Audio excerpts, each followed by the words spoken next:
oli kitintale we ole kutuliriza abali wansi wali mukupa abali ku time sedawo sembalala we bali nyo kubanja otuliriza Michael Kawanda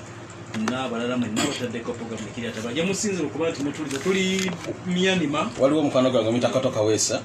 we wali Kawesa we wali waffe mu Kalazi zone yawo wangula akalulu sajja yaleta enkumbi abulira abantu ne bamuwaka era tumuyozayeza muganda wange oyo era ngo omukulembeze nze nkola n'abantu bonna abantu bebeera balonze kituufu yes so bwana Kawesa enkyanga tujja no bwayisa tujja kubeerawo ku Lwakusatu inshallah ne kyamanyiisibwa ataawo ssentebe wange antwala ku mutala mu Kalazi wembeera awo kyamanyiisibwa ato so eyo ndiyo ku Lwakusatu naye nkya ndi bwayise St Francis awo Katogo Bokasa Kalimali yuneyo ngenda kubeera yenkya inshallah kubuza ku bantu baffe then eno waggulu waffe mu Kalazi n'ebitundu ebirala ebiriraanye waawo tujja kuba tuyitayo lunaku olwokusatu ne bakansala baffe tuwugire n'abantu baffe tuwuliziganye tulabe embeera agumajje gakuttaka tegayina mundu tegayina kasale yadde ejjinja gakozesa waaka ansansuki abaana kyebamukoze abaana bamugye mu budde oba obukulembeze nga tuddayo e Burma awuliza kyakumanya bano lwaki bakikoze kati lwaki bandibadde tebalindako era what next kyekiddako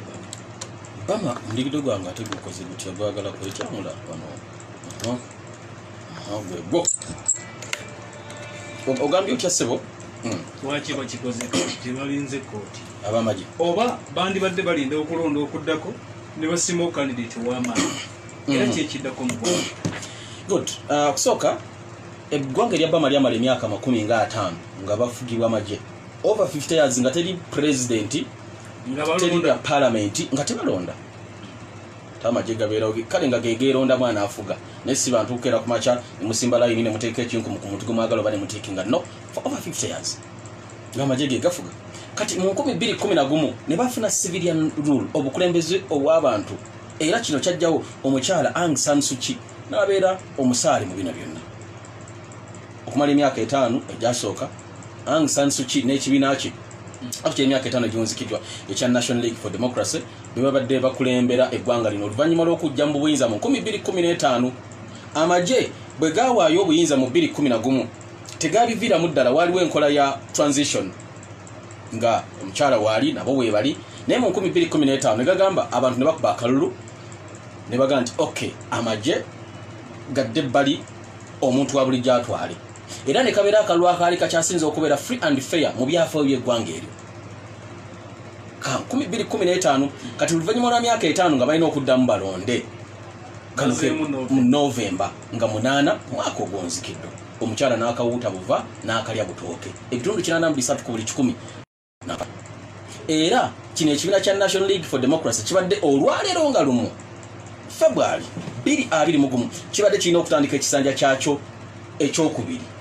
bannamagye babaze kisanja parliament ebadde etandika leero okutuula ne bakedde ku makya parliament nga bagisazeeko ennyonyi nga zebo wali olabyewo ku nnyonyi eziyita wansi kunga ku busolya bw'amayumba leero ngirabyeko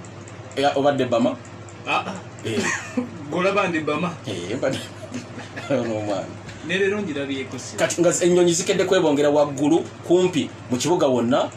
ku parliament wonna nga zisazeeko road block neziteekebwa ku nguudo ezigenda ku parliament amaka g'ababaka ba parliament ab'ekibiina kya basegirinya babadde bategeeka okugenda mu parliament abeeyo kati basegirinya bali mu opposition ffe tuli mu opposition wano naye kati eri abali mu buyinza kati tolaba nti omanyi awabeera amagye atalina amagye yabeera opposition si bwe kiri hali amagye galina kuba ga ggwanga oba opposition oba waaki amagye gateegeddwa kuba ga ggwanga kubeera atuuliza essaawa eno bimutabula alabanga abagamba nti oli omukyala yali ku opposition kati obeera ote mu gavumenti nga ate toyina magye kati amagye ne gasalako ekibiina ekiri mu buyinza ababaka nga bagenda okutandika okukola emirimu gyabwe leero nga lumu February ne gabasalako amaka gaabwe bakedde gasalako buli wamu nga tasobola kuyitawo kati ekiddiridde ne galangirira nga bwe gambye kati ge gali mu kintu oli bamutaddewo bamukuumidde mu kifo ekitannaba kumanyika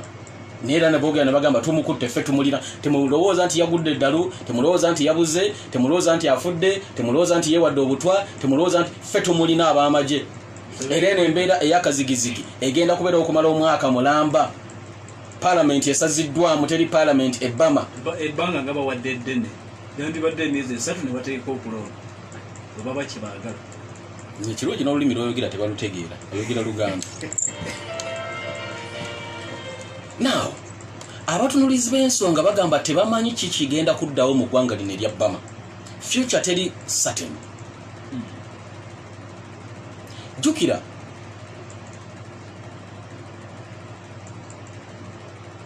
n'embeera eriwo already amagye ge gabadde gagifunamu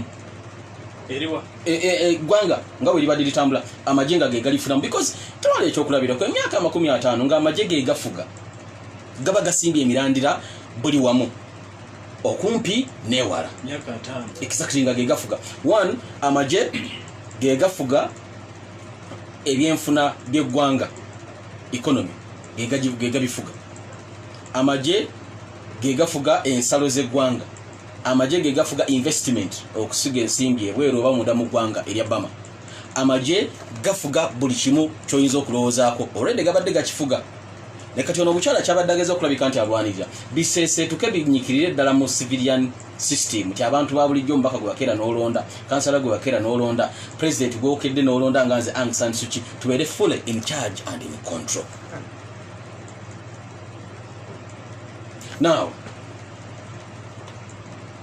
essuubi ttono nti bagenda ku relentinga bagenda kukakkana ku kino kibakoze because baali bakikozeko ne bamala emyaka 50 nga bebafuga kati babanga bazzeemu ne bajjako omukulembeze yalondebwa abantu emisana tuku parliament ne bagisazaamu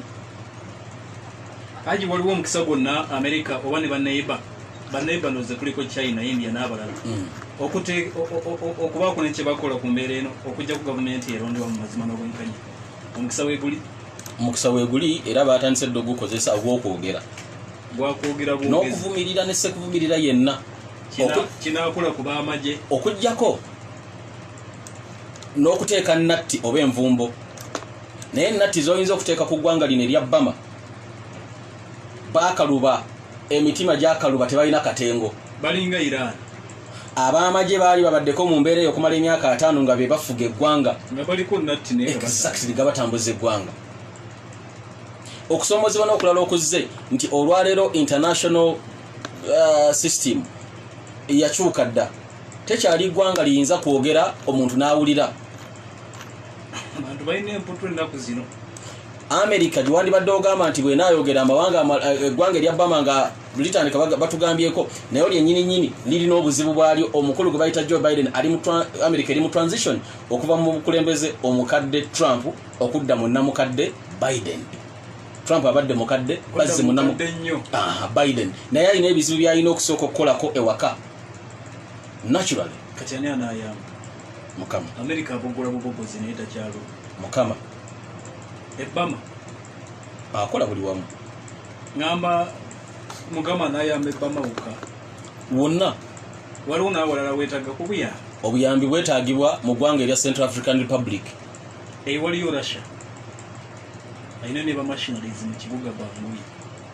lwaki tetugenda ye enkya inshallah enkya tuyiteyo limba lw'eggwanga olwa bbama nayise nalwo wano baluyita till the end of the world paka ng'ensi eweddewo kaba amagye gateekawo oluyimba lw'eggwanga baluyita kaba machei till the end of the world amagye notuga nti Uganda may God uphold Uganda mukama atubeere national theme yafu amagye gagamba kaba machei till the end of the world paka ensi lweriggwawo nyimba bululiwa twagala okwekubya yakawa lungo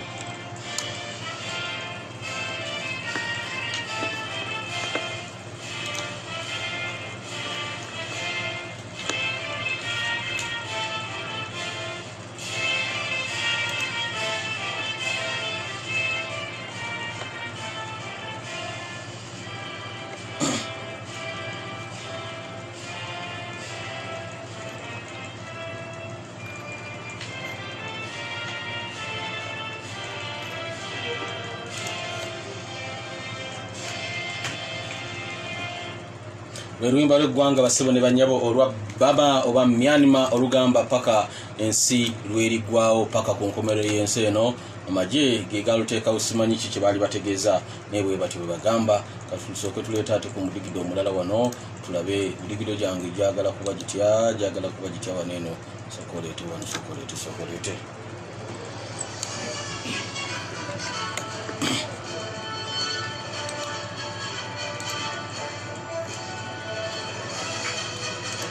So embeera bwetyo bwefaanagana munnange gwe atugoberera side wali eri munda mu ggwanga erya Burma oba Myanmar gabo oyinza okulabika nti oyita eggwanga eryo. Obunkenke bukyali bw'amaanyi nnyo mu kibuga ekikulu ne mu kibuga ekinene kiyitibwa Yangon. Embeera tetegerekeka, obudde bugenda bwewerekera. Amagye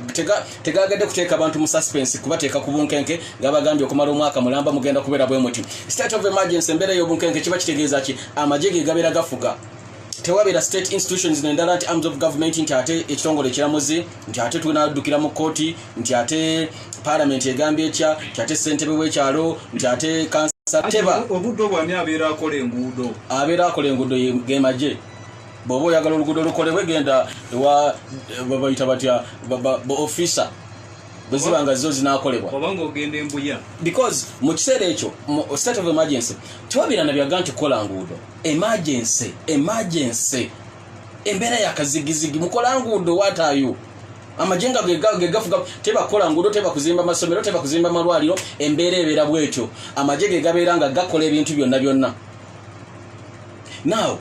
kati this is just a walk back to the past because bali bakibaddemu emyaka 5 n'okusoba, so bali mu revision gwe balimu. Eggwanga lino erya Burma erigwe munange atuwuliriza mu mwaka 1988 ngenda kusoma mwezi January Ssaabaminisita eggwanga erya Burma ayitibwa Thakinu yakuba ekirayiro ky'okubeera Ssaabaminisita eggwanga erya Burma, era ne tulaba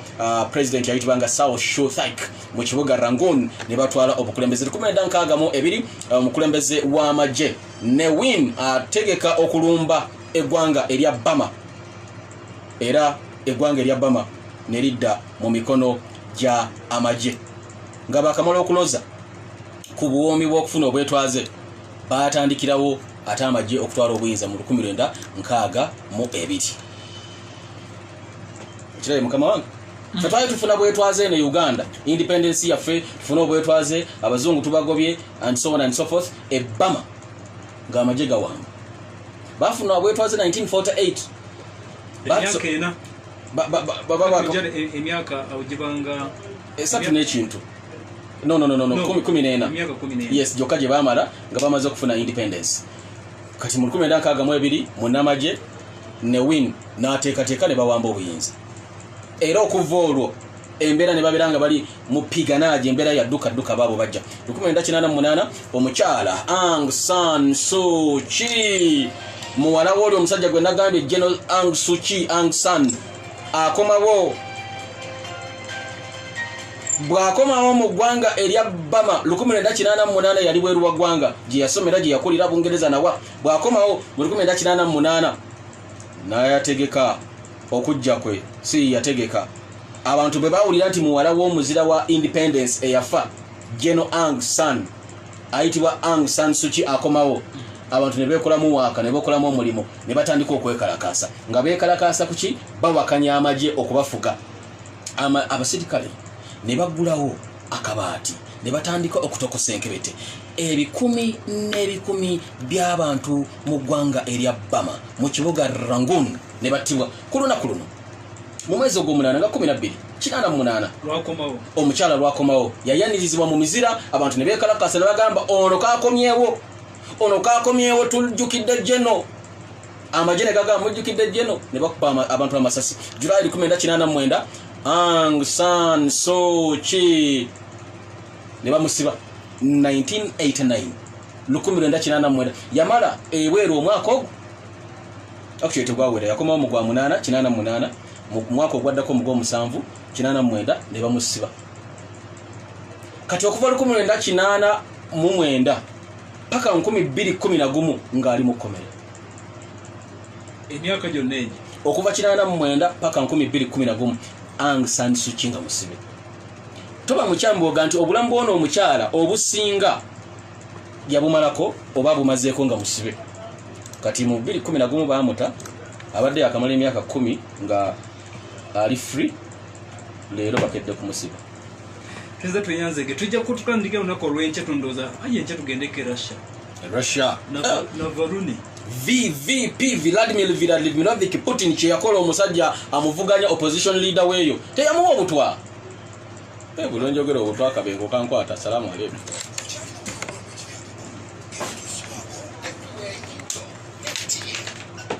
Ekiwedde kyaleero kiwedde akawungezi ka leero kawomu ng'okujaguliza awamu kiringa bwoddeeka n'osanga ekimere okuleka Coca-Cola akaweweeza olwaleero kirabika oluddako bagayi bagwe mwebale kubanga gye muli jukira okugamba muno liking page yaffe eno eya Hajji Kazibwe Bashir Mbaziira across sharing across songa ziberenga zitambulira ddala bulungi nnyo. Bajjukize ye page yaffe eno empya eriko Hajji Kazibwe Bashir Mbaziira copying akalinki akaliko Hajji Kazibwe Bashir Mbaziira you share across the